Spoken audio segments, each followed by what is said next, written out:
वायुसेना अध्यक्ष आरकेएस भदौरिया ने चेतावनी दी है कि शहीदों का बलिदान व्यर्थ नहीं जाएगा, हर कीमत पर भारत की सीमा की रक्षा करेंगे। एयर चीफ मार्शल ने वायुसेना की संयुक्त स्नातक परेड का निरीक्षण किया। पूर्वी लद्दाख में चीन के साथ झड़प के मामले पर बुलाई गई सर्वदलीय बैठक में पीएम मोदी ने कहा कि हमारी किसी भी पोस्ट पर दूसरे का कब्जा नहीं है, हमारी 1 इंच जमीन भी कोई दूसरा नहीं ले सकता, अभी हमारी सीमा में कोई नहीं घुसा।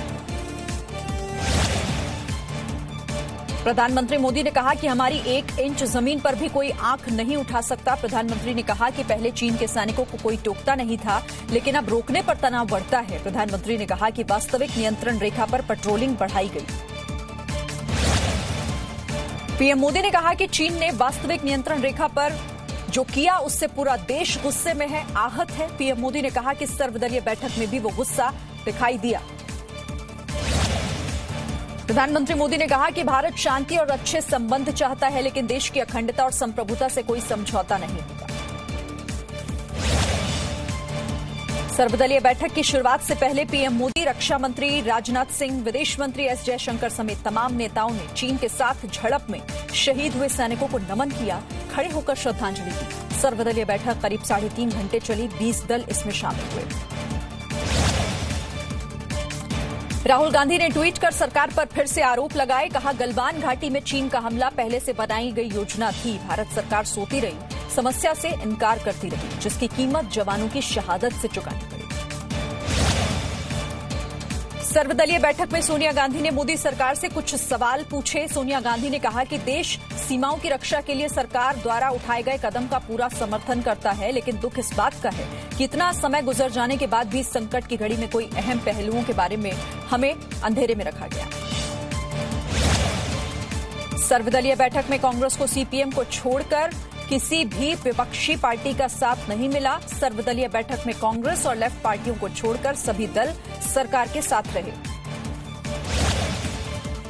शिवसेना अध्यक्ष उद्धव ठाकरे ने कहा कि चीन के आगे भारत मजबूर नहीं बल्कि मजबूत है, हम सब एक हैं और प्रधानमंत्री मोदी के साथ हैं। उद्धव ठाकरे ने कहा कि आंखें निकालकर हाथ में देना हमारी सरकार की ताकत है। सर्वदलीय बैठक में एनसीपी अध्यक्ष शरद पवार ने एलएसी पर सैनिकों के निहत्था होने पर सवाल उठा चुके राहुल गांधी को इशारों में नसीहत दी। सूत्रों के मुताबिक शरद पवार ने कहा कि सैनिक निहत्थे रहेंगे या हथियार के साथ, यह अंतर्राष्ट्रीय समझौतों से तय होता है। सर्वदलीय बैठक में पश्चिम बंगाल की मुख्यमंत्री ममता बनर्जी ने कहा कि भारत जीतेगा और चीन हारेगा, हमें एक आवाज में बोलना, सोचना और काम करना चाहिए। ममता बनर्जी ने कहा कि हमें चीन को टेलीकॉम, रेलवे और उड्डयन क्षेत्र में निवेश से रोकना होगा। बीएसपी अध्यक्ष मायावती ने भी सरकार का समर्थन किया और कहा कि ये वक्त राजनीति का नहीं, प्रधानमंत्री जो भी फैसला लेंगे पार्टी उनके साथ खड़ी है।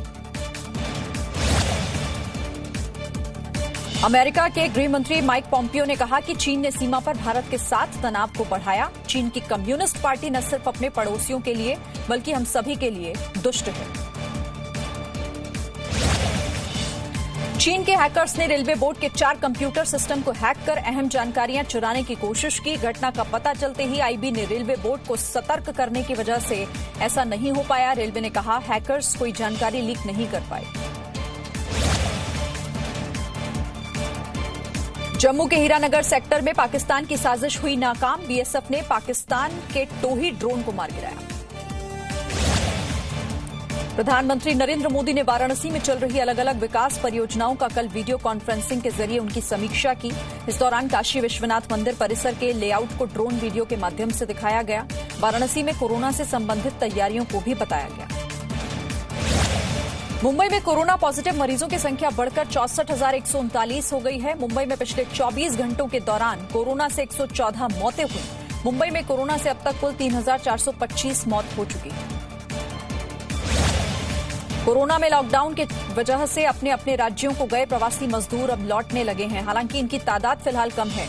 महाराष्ट्र के गृह मंत्री अनिल देशमुख का कहना है कि प्रवासी मजदूर लौट रहे हैं और उनका रजिस्ट्रेशन करने के साथ ही पहले उन्हें होम क्वारंटाइन किया जाएगा, जिसके बाद वो अपने काम पर लौट पाएंगे। दिल्ली में पेट्रोल डीजल एक बार फिर से महंगा हो गया है। दिल्ली में लगातार 14वें दिन पेट्रोल डीजल के दाम बढ़ाए गए। दिल्ली में आज पेट्रोल 51 पैसे महंगा हुआ, जबकि डीजल की कीमत 61 पैसे बढ़ाई गई।